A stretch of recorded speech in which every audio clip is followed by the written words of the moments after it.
Before anyone ever whispered the name Jesus, before a single hymn about a holy night was sung, the date now called Christmas was already owned, dominated, and worshipped by gods that had nothing to do with Bethlehem. The 25th of December was the birthday of the sun. Not metaphorically. Literally. It was the official imperial celebration of Sol Invictus, the unconquered sun, cemented into Roman culture long before any Christian liturgy even existed. And that's not up for debate. That's not theory. That's an inscription-backed, emperor-endorsed historical fact. Let's make this absolutely clear. When early Christians eventually placed the birth of Jesus on December 25th, they were stepping directly into the territory of a powerful, state-sponsored cult that already owned that calendar slot. They didn't discover a sacred date. They inherited a battlefield. And before you even blink, ask yourself this: why was that date so desirable? What made it so valuable that empires fought over it? Because December 25th isn't just a random winter day. It's the cosmic turning point of the year. The sun stops sinking. Light begins to rise again. The longest night finally breaks. Ancient people saw this shift as divinity in action. And for them, it wasn't a manger scene. It was the rebirth of the cosmos itself. The Roman Empire carved this into its identity through one figure, Sol Invictus. Under Emperor Aurelian in the 3rd century, the cult of Sol Invictus wasn't fringe, wasn't symbolic, and wasn't optional. It was imperial. The sun god had his own priesthood, his own temples, his own celebrations, his own military symbolism. Aurelian didn't just tolerate this cult, he rebuilt it, institutionalized it, and stamped it into the empire's bloodstream. One of his biggest acts was formalizing the sun god's birthday as December 25th. That date was locked into the Roman calendar generations before Christianity designated it as the birth of Jesus. So picture this: when Christians eventually declared Christ's birth on the same day, they weren't picking a peaceful, unused space. They were planting their flag on top of a god already seated on a throne. But let's rewind even further, because the story gets darker. Before Sol Invictus, before Aurelian, before Christian priests ever debated a nativity date, Rome had another December obsession: Saturnalia. And Saturnalia was chaos. Not symbolic chaos. Actual, ritualized, state-approved chaos. The festival honored Saturn, the ancient god of agriculture and time, an entity tied to a mythic golden age when the world was wild, free, and ungoverned. During Saturnalia, all the rules broke. Social hierarchy flipped. Slaves were freed for a day. Masters served them dinner. Boundaries evaporated. Public gambling surged. Drinking flowed uncontrollably. People exchanged gifts, originally wax candles and small figurines, symbols of light resisting the dead of winter. Homes were decorated with evergreen branches, tokens of life surviving the cold. Saturnalia was loud, unrestrained, and deliberately anarchic because that was the whole point. For a brief moment, the world returned to its pre-civilized state. And guess what? After Christianity took root, the empire didn't erase Saturnalia's habits. It absorbed them. Many elements we associate with a joyful celebration, feasts, gatherings, greenery, gift exchanges, were already ancient traditions carved deeply into the culture of December. Let's keep going, because you need to see the whole battlefield. After Saturnalia faded into the final days of December, another celebration stepped into the spotlight: the cult of Mithras.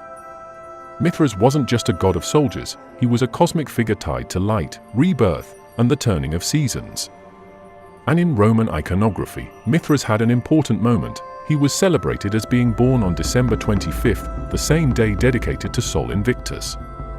Early inscriptions, Mithraeum artwork, and ritual calendars linked Mithras to the rebirth of light at the winter solstice. So now you have this lineup: Saturnalia dominating mid-December, followed by Sol Invictus and Mithras rising on the 25th. A festival of chaos, followed by a festival of light. A collective explosion, followed by a cosmic rebirth. This is the spiritual landscape Christianity walked into. Let's pause and ask the obvious question: why does this matter? Because when you look at this lineup, You see one undeniable pattern: December was not neutral territory. It was the beating heart of Rome's winter religious cycle. It was already loaded with stories of divine births, cosmic transformations, feasts of liberation, and rituals of renewal. The symbolic field was crowded long before Christians declared the birth of Jesus on the same day. This means the placement of Christmas isn't just theological.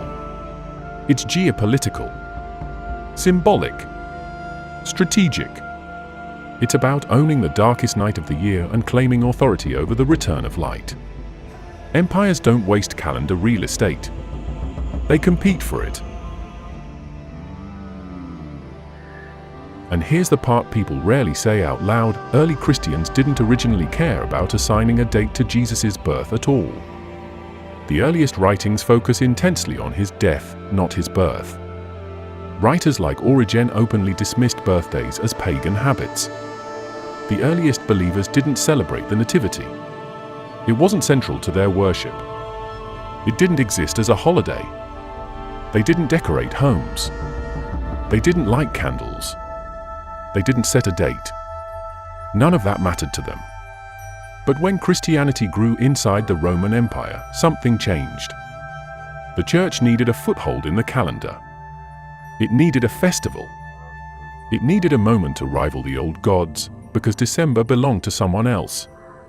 Imagine being part of a movement trying to claim spiritual authority in an empire already saturated with religious symbolism. You don't just invent random dates. You target the heart of existing rituals, where belief, culture, and identity meet. December 25th wasn't empty. It was powerful. It was sacred. It was already known as the birth of the sun. It was already honored as the moment light returns. So when Christian leaders in the 4th century began anchoring Jesus' birth to that date, they weren't choosing tradition. They were choosing territory. They were stepping directly into the solar narrative, claiming that the true light wasn't the sun in the sky but a divine figure born in Judea. The symbolism was too perfect, too calculated, too aligned with the cosmic drama already unfolding every winter. And this is where the story hits its sharpest edge. The shift didn't erase the old meanings of December 25th. It layered over them. Beneath the nativity imagery sits a much older framework, one built by Saturn, Sol Invictus, Mithras, and generations of rituals tied to the sun's rebirth. It's not speculation. It's the archaeological, inscriptional, and textual map of how the Roman world functioned. You think you know what a holiday season looks like? Let me pull you straight into the real scene, the raw version, the version recorded by Romans themselves, the version nobody reads out loud in church. Because when we talk about Saturnalia, we're not talking about a cute historical footnote. We're talking about the wildest, loudest, most upside-down festival the ancient world ever produced. And the only reason anyone even remembers it today is because it left fingerprints on rituals that survived long after the temples fell. For 1 week, the most disciplined empire on earth flipped its social system on purpose. Not by accident. Not because of riots. Not because of rebellion. Rome did it deliberately. You have officials, senators, elite families, people obsessed with hierarchy, suddenly ordering their slaves to sit down while they served them dinner. If you were a slave, Saturnalia was the one time you could talk back, mock your master, gamble publicly, drink openly, and nobody could punish you. Not after the festival. Not later. Not secretly. It was legally protected chaos. Now ask yourself why an empire so obsessed with control would allow that. It wasn't entertainment. It wasn't a joke. It was religious. Saturn, the god at the center of all this, represented a primordial age where humans lived without rules, without kings, without hierarchy. So the Romans didn't just retell that myth, they enacted it. They made society collapse into symbolic anarchy for a few days to honor that memory. And the most intense part? They enjoyed it. But don't imagine this as some mild cultural event.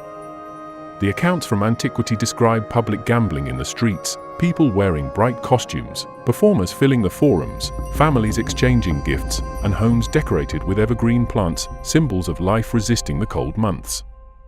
It wasn't a peaceful winter ritual. It was an eruption.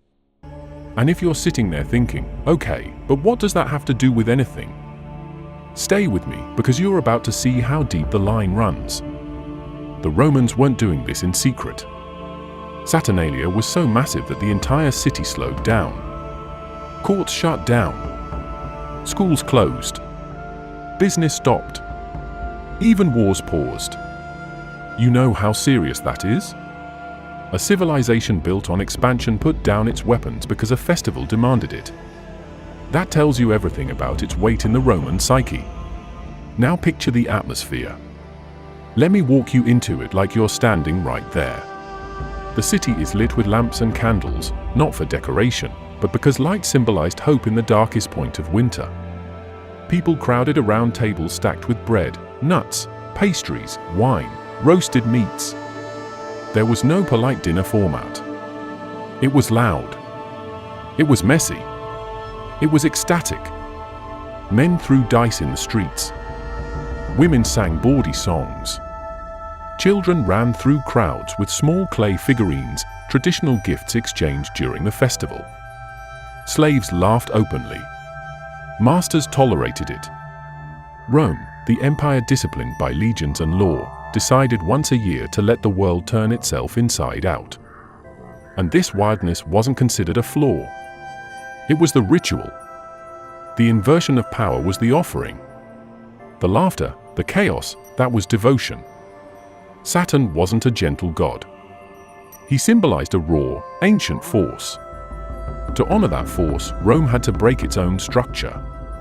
Let's dig deeper into the emotional core of this. Saturn wasn't worshipped out of fear alone, he represented memory.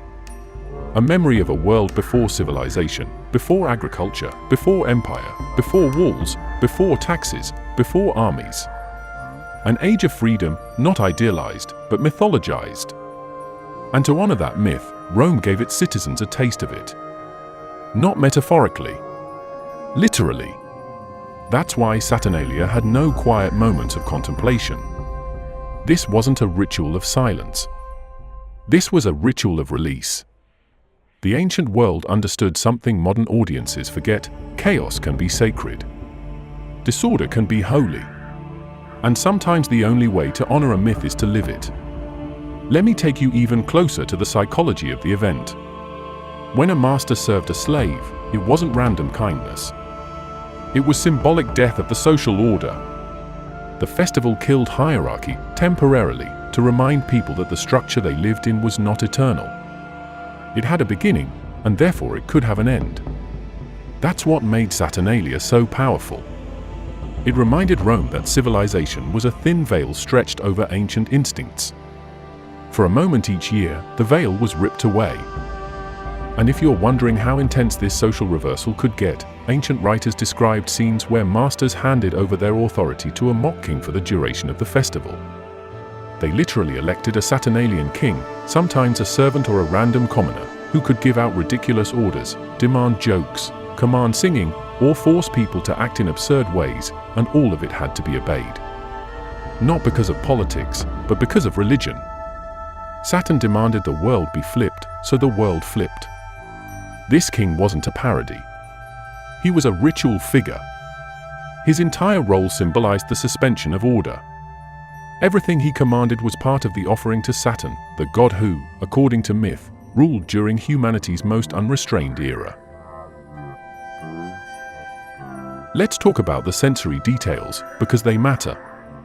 Romans filled their homes with evergreen branches, not because it looked good, but because evergreen plants represented vitality in a dead season. Holly, ivy, pine, anything that stayed green when winter devoured the land became sacred. It wasn't decoration. It was defiance. It meant life doesn't surrender to cold. That idea stuck so deeply in the Roman mind that winter greenery became a symbol of blessing, endurance, and celebration. The gift-giving wasn't a side activity. It was central. People gave wax candles symbolizing returning daylight, small statues representing household spirits, and other objects tied to fortune and renewal. It wasn't commercial. It wasn't symbolic goodwill. It was ritual exchange meant to reinforce social bonds and ensure prosperity in the coming year. And through all of this, one core truth cuts through every description. Saturnalia wasn't asking people to observe a myth. It was asking them to reenact it. The festival was a living memory of a world where chaos ruled and abundance came naturally. That's the lens the Romans used, not nostalgia, not storytelling, but embodiment. Here's the part that hits the hardest. Saturnalia wasn't just a festival. It was an identity. It told Romans who they came from. It told them what the world looked like before the empire. It told them what forces shaped humanity long before law and order. Saturnalia wasn't escapism. It was origin. The Romans weren't pretending to be free. They believed they were reconnecting with something older, something real, something woven into the bones of the universe. And the chaos wasn't a joke to them.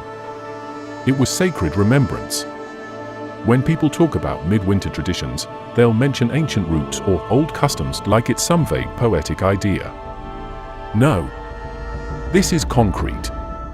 This is documented. And it's far more intense than anything wrapped in ribbon today. Because after the chaos of Saturnalia faded and the city wiped the wine off its streets, another power stepped forward into the spotlight, a power that didn't deal in jokes, inversions, or role reversals. A power that claimed cosmic authority. This is where Sol Invictus and Mithras stride onto the stage. If you're imagining gentle mythological stories or distant rituals, erase that. These weren't background religions. These were cults tied directly to identity, military strength, imperial ideology, and cosmic symbolism. And they didn't whisper. They thundered.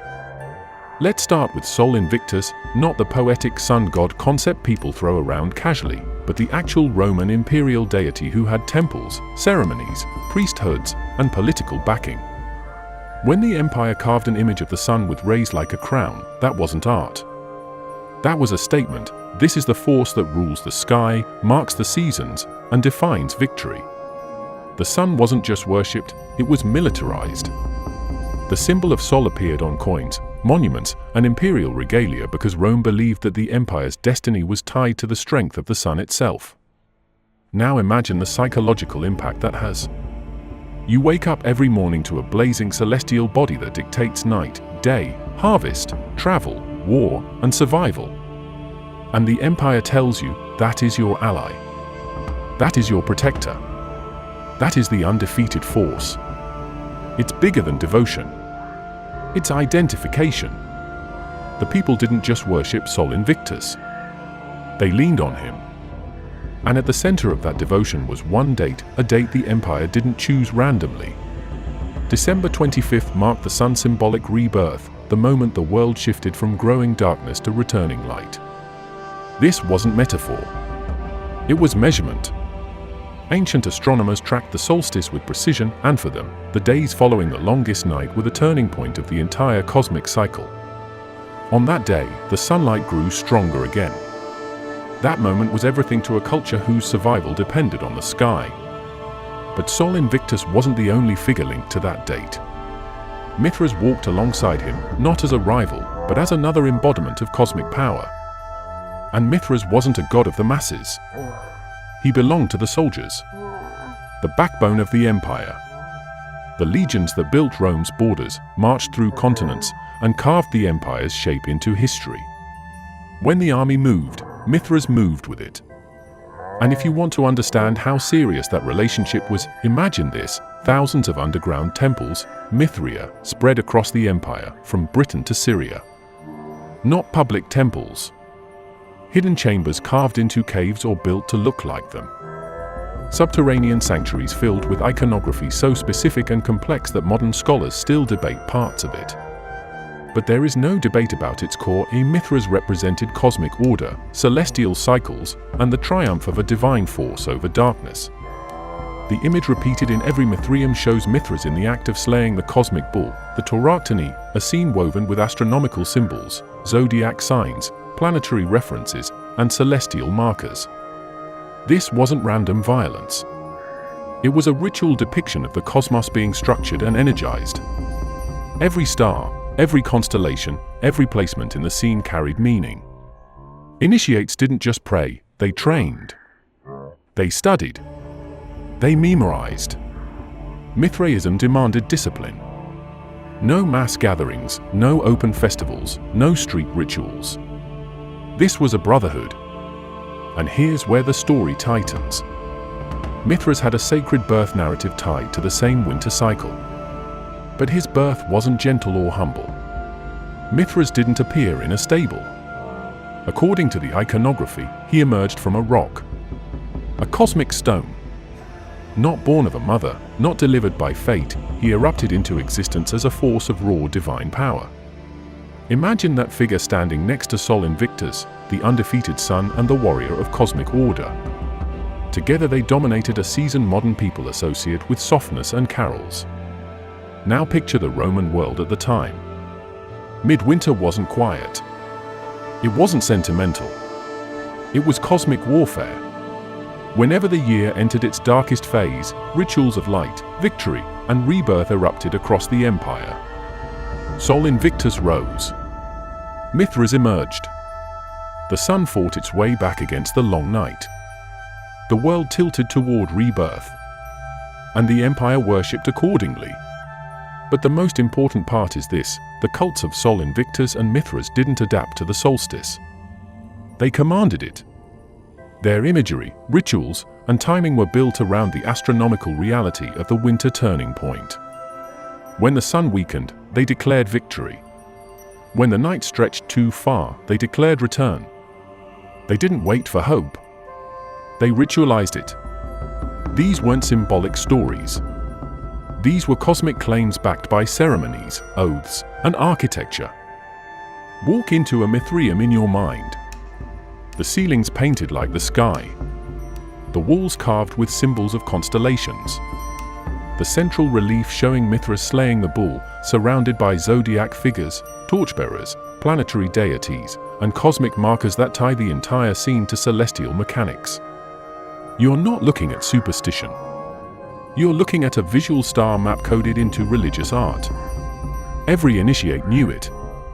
They didn't hide it. They embraced the idea that the universe had a structure and a force behind it, and that Mithras was the key to unlocking that structure. Now step into the world of Sol Invictus. The massive altars. The ceremonies held in broad daylight, facing east. The emperor standing with the rays of the sun carved behind his head, not as decoration, but as a claim: I rule by the light of the undefeated sun. It was propaganda carved in stone, minted on coins, burned into ritual calendars. Sol Invictus wasn't a figure of mythic nostalgia. He was the official divine face of power. That context matters because it shows the scale of what people believed about midwinter. It wasn't about comfort. It wasn't about celebration. It was about cosmic authority. Think about how many layers of meaning existed in that one date. Soldiers honoring Mithras as the bringer of cosmic order. Citizens honoring Sol Invictus as the eternal victor of light. Priests performing dawn ceremonies to call the sun back. Astronomers tracking the turning of the sky. Midwinter wasn't a brief pause in the year. It was the axis around which the entire spiritual life of the empire rotated. And you can feel the intensity of it when you study the inscriptions, the temples, the iconography. None of it is quiet. None of it is half-hearted. Every symbol screams the same message: light rises. Darkness retreats. The cosmos renews. If the Mediterranean built festivals around civic life and solar authority, the northern tribes shaped their rituals around survival. And their midwinter traditions weren't gentle, weren't ceremonial, and definitely weren't decorative. They were raw encounters with nature.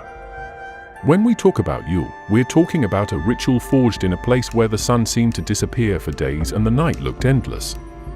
Imagine living in a landscape where cold isn't an inconvenience but a threat. Where you wake up and the rivers have frozen. Where food is scarce. where the wind sounds like a beast clawing at your home. The people of Northern Europe didn't just observe winter, they fought it. And Yule was their way of confronting the darkness, not with quiet prayers, but with fire, celebration, and symbols of life that refused to die. Yule wasn't a single night. It was a cycle, a stretch of days when the world felt suspended between death and rebirth. The Norse, Germanic, and other northern tribes marked this period with ceremonies that didn't involve temples or polished rituals. Their cathedral was the forest. Their altar was the hearth. Their symbols weren't carved from marble, they were cut from the living earth. You want a real image of Yule? Picture a massive log, a tree trunk, really, hauled into a longhouse or hall, lit on fire, and kept burning for days. This wasn't a decorative piece. The Yule log was a survival torch, a promise that warmth and light would stand against the cold. Families guarded it like a living spirit. If the flame went out prematurely, they took it as a sign of danger from the forces of winter. When it burned strong, it meant resilience. Now compare this to anything you see today, you won't find anything close. This wasn't a cozy fire. This was a life and death symbol. Fire meant protection. Fire meant resistance. Fire meant hope that the long night would eventually break. Everything about Yule had that tone, fierce, grounded, and connected to the land. When people decorated their homes with evergreens, they weren't trying to create ambience. They were acknowledging something deeper. These plants stayed alive when everything else around them died. Holly, pine, fir, ivy, they stood as defiant symbols of endurance. And endurance was everything in a place where winter could swallow you whole. Evergreens weren't used casually. They were considered powerful. They represented the spirit of life that refused to sleep. Families hung them in their halls, placed them on altars, and tied them to stories of ancient beings who lived among the trees. Nature wasn't background scenery. Nature was sacred. Every branch had meaning. Every symbol had weight. And the people who practiced these rituals weren't passive observers. They were active participants. They weren't celebrating peace, they were reenacting survival. They gathered in halls filled with smoke, meat roasting on spits, horns of ale and mead passed around, songs rising over the sound of firewood cracking.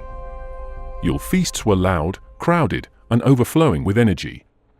Not because they were celebrating abundance, but because they were calling it back. The feast itself was an act of defiance. We will feast even when the world outside is dying. That's how strong the symbolism ran. And then there were the gods. The spiritual world of the north wasn't detached from nature. Odin, Thor, the land spirits, the ancestors, they were all believed to move through the winter landscape.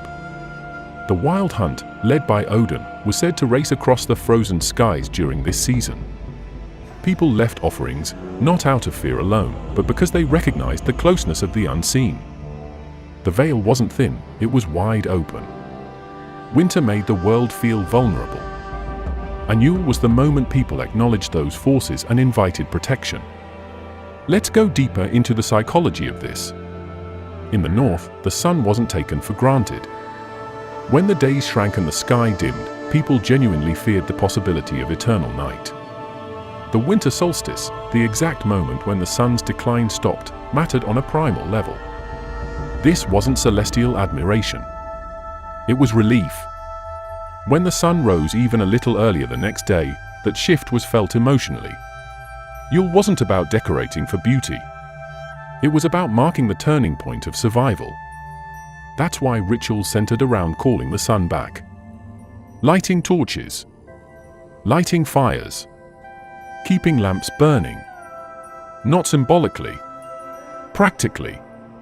Spiritually. Emotionally.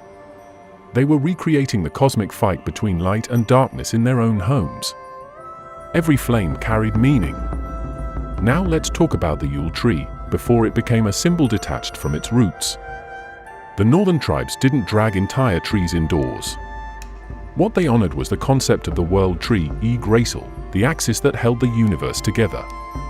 The evergreen tree symbolized that concept, the living pillar standing strong through winter. When later traditions began physically bringing trees into homes, they weren't inventing a ritual. They were translating an older idea into a new form. The original meaning remained the same. The evergreen was a stand-in for the cosmic tree, the source of life, the structure that held the 9 worlds together. It wasn't decoration. It was cosmology. And the feasting? That wasn't about abundance. It was about honoring the cycle of death and renewal. Animals were slaughtered right before winter because that was the only time to preserve meat. Yule feasts were tied to that cycle. The food wasn't symbolic. It was practical. But because it was practical, it became sacred. Feeding the tribe meant honoring the forces that kept them alive. This is what made Yule so different from anything in the Roman world. Rome's midwinter rituals were shaped by civic identity and cosmic symbolism. The northern midwinter rituals were shaped by survival, nature, and the raw power of the earth itself. Every call to the gods, every evergreen branch, every fire, every feast, every story told around the hearth was rooted in the idea that winter was not just a season, it was an entity. Yule was the confrontation between humanity and the frozen world. Not metaphorically. Literally. If you really want to understand how disruptive the early Christian movement was, you have to look directly at the people who shaped its intellectual backbone, the writers, thinkers, and theologians who formed the earliest layers of Christian doctrine. Because here's the part almost nobody mentions, the earliest Christian authorities, the people closest to the origins of the movement, had zero interest in celebrating a birth. Not a date, not a festival, not a ritual, not a season. Nothing. And they didn't hide their opinions. They wrote them clearly, bluntly, and without apology. Imagine that for a second. The people who defined early Christian thought openly rejected the concept of celebrating a divine birthday. They didn't treat birthdays as sacred events. They treated them as pagan markers tied to emperors, tyrants, and foreign kings. In their eyes, the celebration of a birth wasn't a holy act, it was a cultural practice of societies they were trying to distance themselves from. Start with the mindset of those early writers. What did they value? They focused entirely on the message, the teachings, the sacrifice, the resurrection. Their attention wasn't on the beginning of a life, but on the culmination of a mission. They looked at the life of Jesus and concentrated on the moments that, for them, defined salvation, not the moment he arrived on earth. So when the idea of celebrating a birth came up, the reaction wasn't neutral. It was negative. Birthdays were associated with Roman elites who threw grand celebrations to glorify themselves. They were tied to rulers who demanded loyalty, spectacle, and worship. To early Christian thinkers, that association was unacceptable. They didn't want anything that resembled emperor worship creeping into their movement. Look at how they approached the subject. Their writings aren't framed as debates or uncertainties. They're statements. They treated the celebration of birthdays as something unworthy of holy figures. To them, it made no sense to honor a birth when the true meaning of the faith was anchored in sacrifice and spiritual transformation. A birthday didn't point to redemption. A birthday didn't point to suffering, or faith, or victory over death. It pointed to earthly existence, something they believed was only temporary. Now shift into the atmosphere of the early Christian communities. These weren't organized, wealthy, structured religious institutions. They were small gatherings, meeting in homes, caves, and hidden locations. They were often under suspicion, sometimes under persecution, and always swimming against the dominant culture of the Roman world. And in that world, birthdays were loud, extravagant, and tied to rulers who saw themselves as semi-divine. So for these communities, rejecting birthday celebrations wasn't just a doctrinal position. It was an identity marker. It was a deliberate disconnection from everything the empire believed in. They wanted nothing to do with the symbols of imperial culture. No feasts honoring a ruler. No celebrations tied to political power. No rituals that resembled pagan customs. Their spiritual energy was focused upward, toward what they believed was eternal. The physical birth of a holy person was not the anchor of their devotion. That's why, for generations, Christians didn't assign a date to the birth of Jesus. They had dates for his death. They debated dates for his resurrection. They created liturgies around the Passion. But for the birth? Nothing. There was no fixed day, no festival, no tradition, and no rush to create one. This wasn't neglect. It was intentional. They didn't see the need. So how did the shift begin? It started with a different type of calculation, literally. Theologians began using symbolic formulas based on the idea that holy events aligned numerically. They didn't start by trying to find a birth date. They started by calculating the assumed date of the crucifixion. From that date, they worked backward, using symbolic reasoning rather than historical evidence to determine a date for the conception. And 9 months later, the symbolic birth date naturally followed. This wasn't astrology. It wasn't mysticism. It was mathematical theology, the idea that cosmic events aligned with theological timelines. And once that framework entered Christian thought, the possibility of assigning a birth date opened up. But here's the crucial part: no early Christian writer ever claimed to know the actual birth date. None. Not one. There was no eyewitness tradition about the date. No preserved record. Nothing documented. The date was a theological construct, not a historical one. And for the early thinkers who rejected birthday celebrations, that didn't matter, because they still didn't see the birth as something to celebrate with a festival. Now picture the tension that slowly built. On one side, you have centuries of Christian resistance to birthday celebrations. On the other side, you have emerging communities beginning to assign symbolic meaning to the birth of Jesus. This wasn't a sudden shift. It was a slow gravity pulling the movement toward the idea that the birth might eventually be commemorated. Not celebrated like a pagan feast, but remembered as part of a sacred timeline. The push came not from the earliest writers, but from later communities who were developing a more structured liturgical calendar. As Christianity grew, spread, and began interacting with a wider empire, the need for fixed dates increased. This wasn't driven by theology alone. It was driven by organization. A growing religion needed rhythms. It needed cycles. It needed communal markers that kept believers united. And as those liturgical cycles developed, the birth of Jesus slowly transformed from an event the early thinkers ignored to an event later communities wanted to anchor with a specific date. But even then, the shift wasn't clean. The earlier rejection of birthday celebrations still echoed through Christian thought. Some communities resisted. Some ignored the new date. Some followed different local traditions. The process wasn't uniform. What matters is this: the earliest Christian leaders didn't embrace the idea of celebrating a divine birthday. They opposed it. They saw it as foreign, unspiritual, and tied to the wrong kinds of power. Only later, as the religion expanded, did the idea become institutionalized. This reveals something deeper about the transformation of early Christianity. The movement didn't begin with festivals, celebrations, or seasonal rituals. It didn't begin with a decorated calendar. It began with teachings, struggles, and spiritual identity. The birth wasn't the focus. The message was.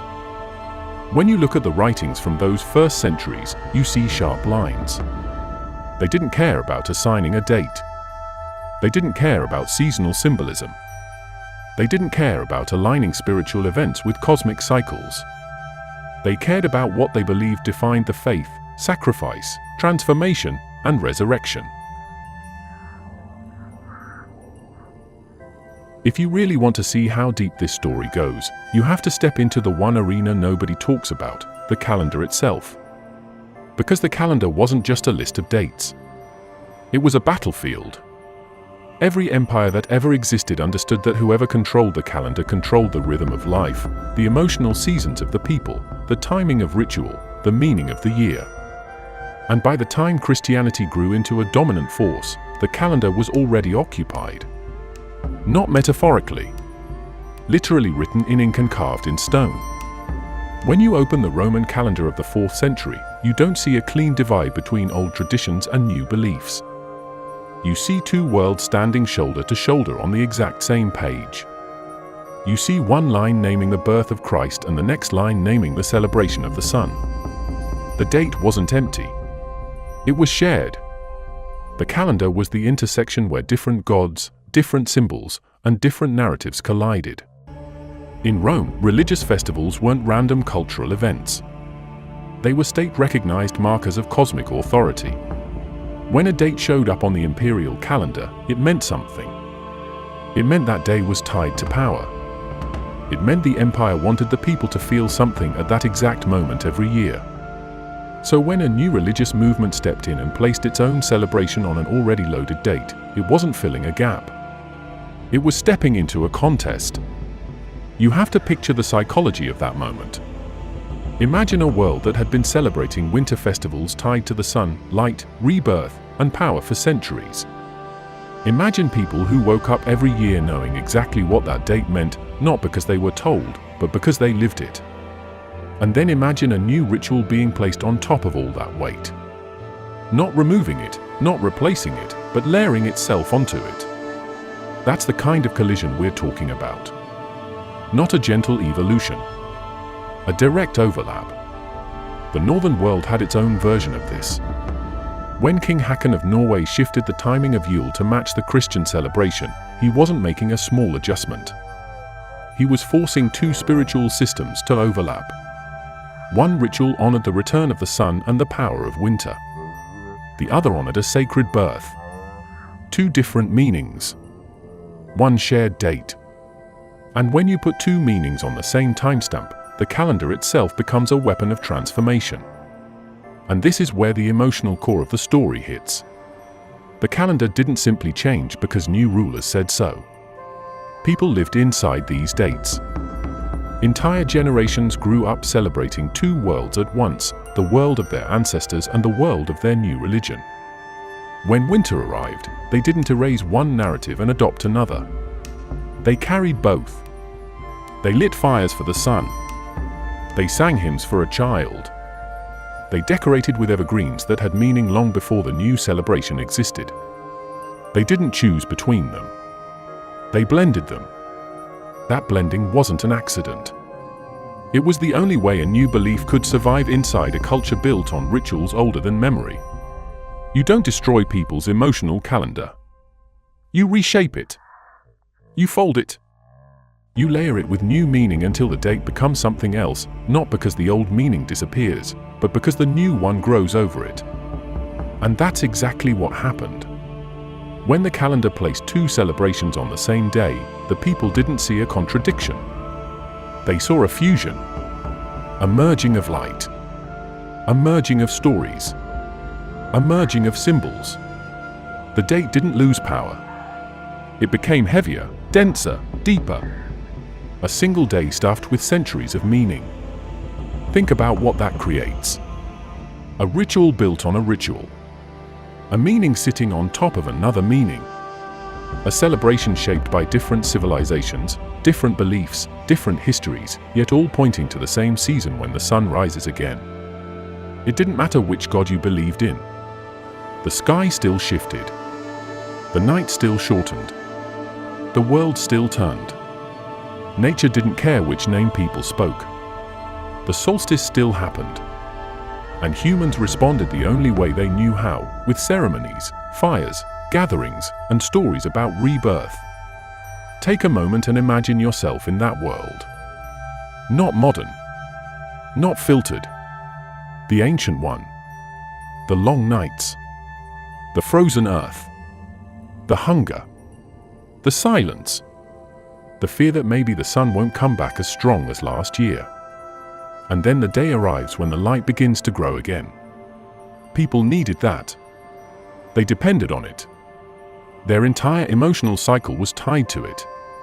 So when two different belief systems both placed meaning on that moment, it wasn't surprising. They were both responding to the same cosmic event. The calendar didn't create the meaning. The sky did. And once a date becomes the emotional anchor for a society, it doesn't fade easily. The festivals stayed. The symbols stayed. The atmosphere stayed. Even when the stories changed, the emotional framework remained. That's why when you trace the evolution of these celebrations, you don't see a clean cut. You see layers. You see continuity with new language. You see ancient symbols with new interpretations. You see rituals surviving across belief systems. And the most important part? The people didn't experience this as conflict. They experienced it as tradition. The calendar didn't divide them. It united them under one season, the season of returning light. Now, look at how powerful the calendar is in shaping belief. When you put a date on a ritual, you anchor it in time. You turn it into something that will return every year, whether people want it to or not. The date becomes a cycle. The cycle becomes a memory. The memory becomes culture. Once a ritual is tied to a season, it becomes almost impossible to separate them. That's why the winter celebrations we've explored didn't disappear. The calendar held them in place. They were part of the turning of the year. The moment the solstice happened, humans responded, same energy, different symbols, different names, but the emotional impulse stayed the same. You can change the god, the story, the meaning, the iconography, but you cannot change the sky. You cannot change the darkest night of the year. You cannot change the human instinct to mark that moment with fire, food, community, and meaning. When the calendar became shared territory, the old and the new didn't fight for space. They lived inside each other. That's the reality behind the celebration. A date that has carried the weight of multiple civilizations, multiple gods, multiple interpretations. A date that held cosmic meaning long before any religious institution tried to claim it. A date that didn't belong to any one culture, but to the sky itself. Thank you so much for watching this video all the way to the end. Your time and curiosity mean everything, and I genuinely appreciate you for being here.